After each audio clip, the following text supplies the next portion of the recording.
What's going on, everybody? Byrdman here, back with another Suicide Squad Kills the Justice League video. And today I'm going to give some tips and tricks on how you should be playing the game early on. A fun little thing that I just noticed as I was going through that I really think would be beneficial for everyone who is vanilla in the game and just starting out. Now, before I get into everything, you can follow me over on YouTube and Twitter at Byrdman778. Give a thumbs up on this video, comment something you're interested in seeing down below, whether it's King Shark, Harley, Deadshot, or Captain Boomerang related. Subscribe and become a member to help support the channel. Now, let's jump right into tip number 1. Now, the first tip is going to be do the things that you see on the map here. I know it looks like right now I have a lot of stuff going on, but as you are going through it, you are going to notice a lot of these different missions along the side here. I recommend doing these. Why? Well, one, they're going to produce just easy XP for you as you are playing the game, but also a lot of them will give you resources that are going to be beneficial down the line. But also,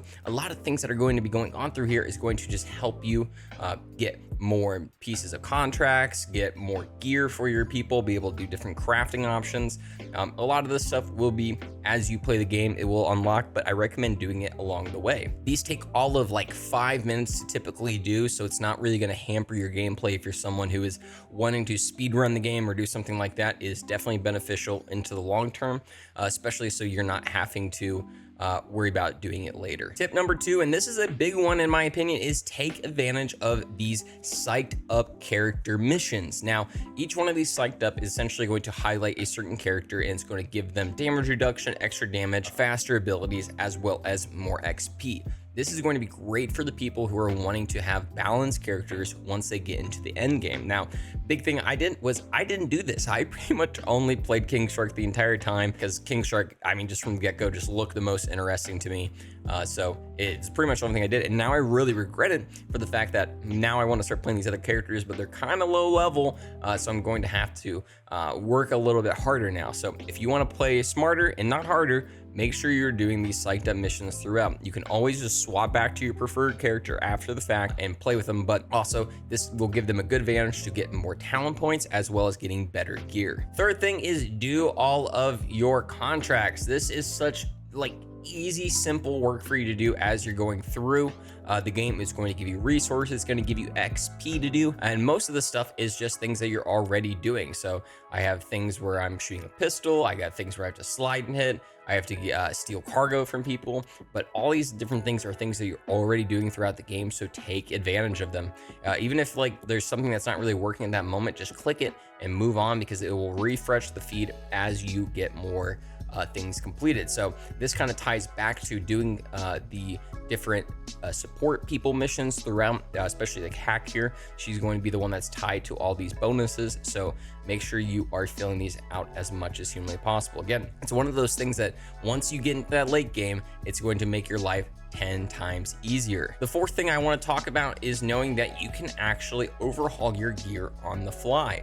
Now, typically you would have to go to Penguin to do this, to craft or overhaul, but you are also able to overhaul while you were just running around Metropolis as is. You just go into the menu, you can click overhaul, and you can swap out all these pieces of those extra bonuses on your weapons right then and there. This is something that I think is absolutely huge and definitely beneficial, especially for this game, and something that I think a lot of other games need to do more of. Is not force you to have to go back to one specific area to do everything. Being able to kind of blend that into your character as is to make them, I would personally say, make the flow of the game just a lot better, is something I definitely think is beneficial.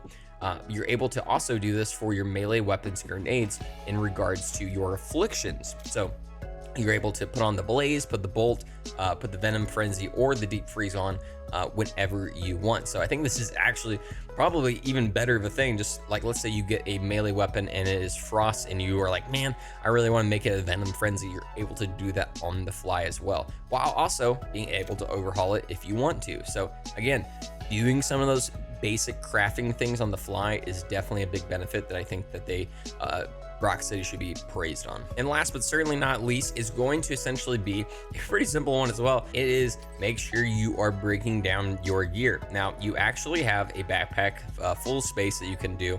This is shared between all 4 characters, so Obviously, if you are someone who's going to be like me, where you're eventually going to be filling out these other 3, it's going to get a pretty full backpack, especially in the fact that once you reach that end game, you're going to have different pieces of gear you're going to swap in and out for different things. So let's say you're just doing like a Banes and a Black Mask build. That would be a bunch of different pieces of gear for that, versus maybe down the line doing maybe a Frost and other affliction setup instead. So you're going to change out all that gear. Make sure you are going in here and deleting the pieces of gear that you don't need, because another big thing is these pieces of gear is going to give you a lot of those resources that you're going to need for crafting down the line. So it can be very beneficial. It's going to make sure that you are keeping nice and tidy throughout and not having to worry about a bunch of junk just taking up your backpack. So I'm just going through here, kind of selecting everything that I'm having to pick, and then I can break it down, and then I'm getting a bunch of stuff back for it. So super good. Definitely recommend keeping that in mind, especially in the early game when you're going to be getting a lot of blues and